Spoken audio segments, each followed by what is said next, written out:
A video of a Manatee County deputy tasing a 70-year-old grandmother has sparked a lot of angry conversation on Facebook. But did the deputy do anything wrong? 10 News reporter Liz Birch talked to that great-grandmother and the sheriff about what happened there.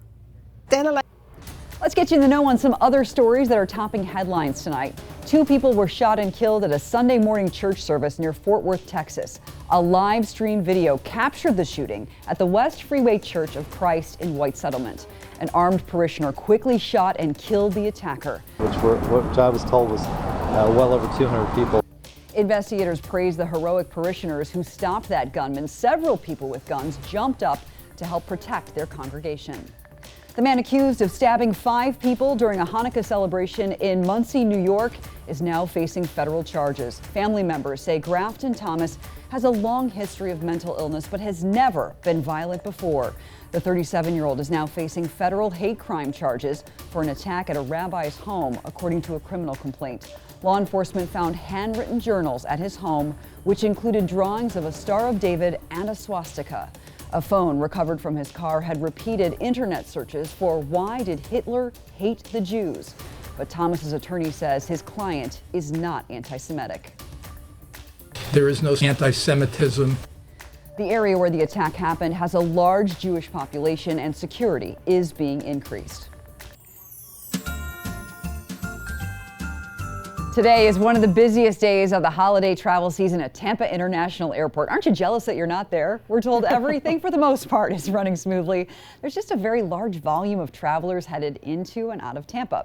Many of them are trying to get home to ring in 2020, and there have been a few delays for flights arriving from the Midwest and the Northeast. That's usually the 2 spots where you see that. So here's a look at FlightAware's misery map. The old misery map. The airports with the most delays have been in the Midwest. Chicago, Minneapolis, St. Paul, and Denver. Miami had 25 delays today.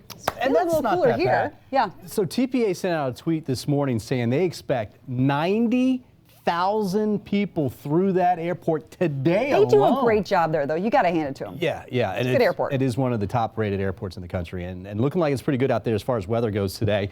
I don't think there's going to be any big issue. All right, what do you think? Should he stay or should he go? A lot of people talking about this. Tampa Bay Buccaneers quarterback Jameis Winston will have to wait a while longer for an answer to that question from the team, and that means Bucs fans, you're going to have to wait too. Winston ended the Bucs season throwing a pick-6 that lost the game. It was his 30th interception of the year. 10 News reporter Eric Glasser was at One Buc Place today as they talked about the starting quarterback's future. It's a game. It's also still big business. Yeah, it sure is. So for a long time, fans have also questioned whether Winston has eyesight issues. And today, Coach Bruce Arians confirmed Winston is in fact nearsighted. His vision is so impaired, he says, Winston can't read the scoreboard, but that he can see the guys in front of him. And that, he says, is good enough. It's in the eye of the beholder. I had to say that. So grab your phone or tablet. It is time for your say, Tampa Bay. We want to hear from you. Should Jameis Winston be the Bucs QB in 2020? Yes, re-sign him, or no, let him walk. You can vote by clicking on the As Seen on TV option. We'll keep checking those results throughout the show. So far, though, 76% of you're big fans. Only 24% want him to walk. And what is your favorite memory from the Bucs season? Or maybe your worst memory? We've got plenty of those. Right? Send us a text or even a photo to 727-577-8550. No judgment here. We're going to share a few of them on the air during our next hour. It's time to take... There are a variety of events in the Bay Area to help you ring in the new year this week, so let's run through just a few of them. How about a laser show? That seems pretty cool. Yeah. Sparkman Wharf's New Year's Eve laser show starts at 9 and goes until midnight. If lasers aren't your thing, get in the mood for Gasparilla with the New Yarg's Eve booty drop. I didn't make that up. That's the name of it. Oh, that's great. It starts at 9 at Curtis Hickson Park, and it is family friendly. Important to know that. Right? In Sarasota, fireworks will light up the sky at midnight. That's at Marina Jack. Clearwater Beach fireworks will also light up here at midnight. New Year's Eve from Sandkey Park. Apollo Beach will have rides after dark, music, food, and more. All of that on Apollo Beach. And as we count down to on drop-off and all of the rules for curbside on our 10 News app. So many people have needles just all over the floor right now, everywhere. and they just don't want to deal with it, you know. Yep. Well, But I it's have a fake crispy. tree, and I still Do you? have some stuff on the floor. Really? What's your excuse? I don't know. manhandling the tree or something. I don't know. What are you doing to that poor tree? I've got 3 little kids. I don't know what goes on in half the house. You get a pass. I just clean it up when I'm done. That's right. It's a couple broken bulbs and that's about it. All right. We're good. We got nice Christmassy weather. We have fantastic weather. Now, it's actually been kind of warm in The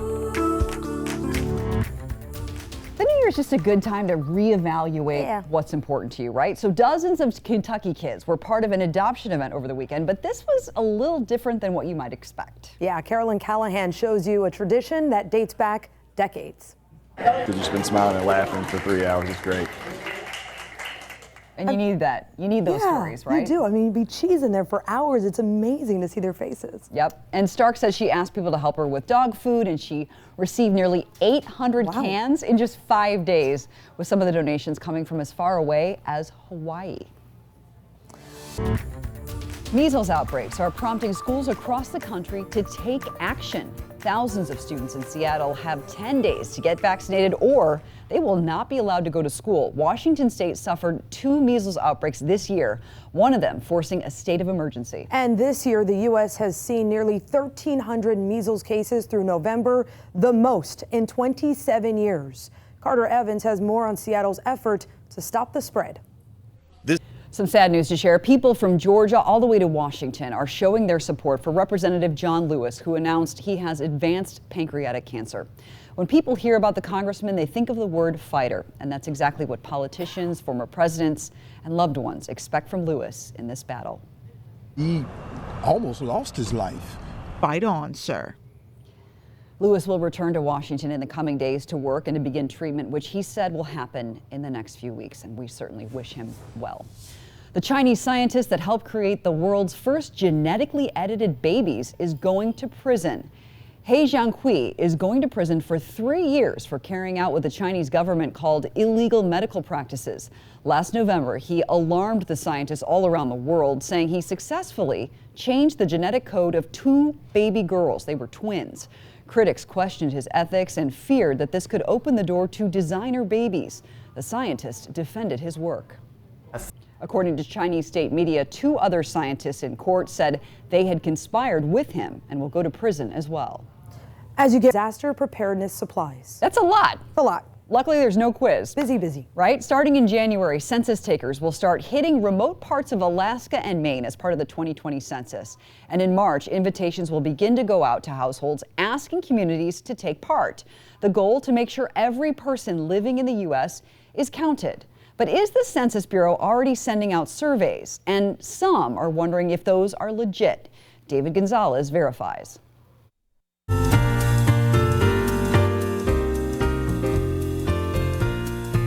Our jazzy, happy. You see me, I'm bouncing over here. I'm like, hey. Bobby's rocking out over there.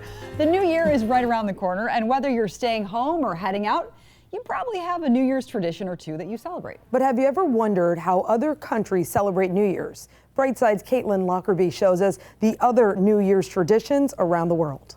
New Year, you'd be celebrating the new year. If you're clumsy with your ice cream, it's good luck. That is the weirdest thing I've ever heard. I'm going to watch that again. I'm going to put that online because I want to do every single one of them. Just to you cover would all try. the bases. We do grapes. I'm Dominican, but we do grapes. Yeah, So I've never done that. Black-eyed peas. And it's 12, right? Yeah, for the months. Are you guys going to hit your kids with an onion now? I just want to know about that. That could be fun.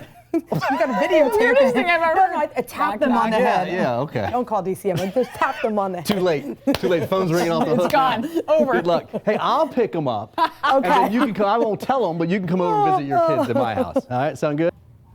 All last week, we updated you on the people you met through the 2019 stories that are on the road. I love this series. Yes, and this week, TED News reporter Bobby Lewis has another cheerful update on a small food pantry that had its best year yet because of you. Here, Maddie Williams. You bet, right? Yeah. Celebrated 25 years of community service in 2019.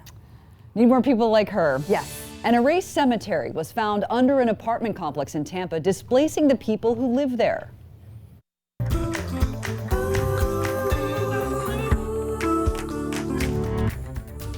They lived on top of a forgotten cemetery in Tampa, and they had no idea. Today, 21 of the 29 families living on top of Zion Cemetery are in new homes, but for some, it has been a grueling mental process. And not just because moving is tough, it's because someone else's negligence in the past is causing them inconvenience today. So let's talk about how we got here today using research from a former county worker. Chief Meteorologist Bobby Deskins is here. A lot of people making their plans for tomorrow. Yes, and we're going to get back to some cooler, more seasonable weather for this time of year. And the good news is it's going to be dry, rain-free for those New Year's.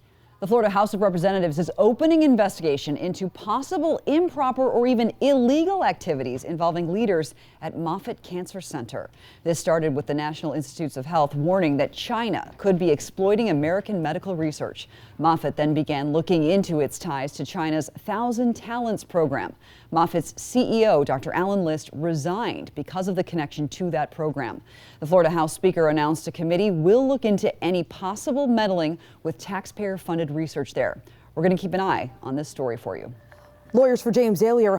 An activist group is organizing a march to show support for Pinckney tomorrow night. The grandmother in this case told investigators that she would not let them into her home without a search warrant. But deputies told her they didn't need a search warrant because they had an arrest warrant. So what is the difference between the two? Well, with a search warrant, law enforcement officers can search any specific area approved by a judge. An arrest warrant gives investigators the right to go anywhere they believe the wanted person is and arrest them. So that could be inside a home if investigators prove the person lives there. If they can't prove the person lives there, they typically will need both. In the Manatee case, deputies said they knew the woman's grandson lived with her, so they just had an arrest warrant. All right, so we want to.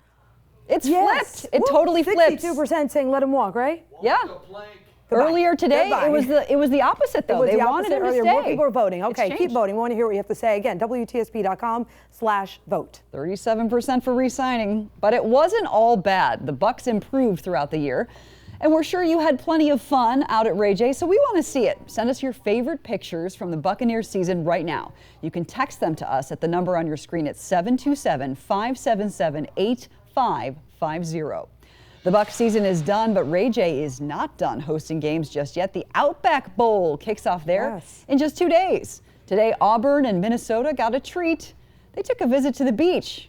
And for some comparison, the high temperature in Auburn today was 60. The guys from Minnesota must really appreciate the beach trip because guess what? It was 29 and snowing in Minneapolis. Oof. Yeah. I'm hoping they're having a good time. I know they are. So are you ready to?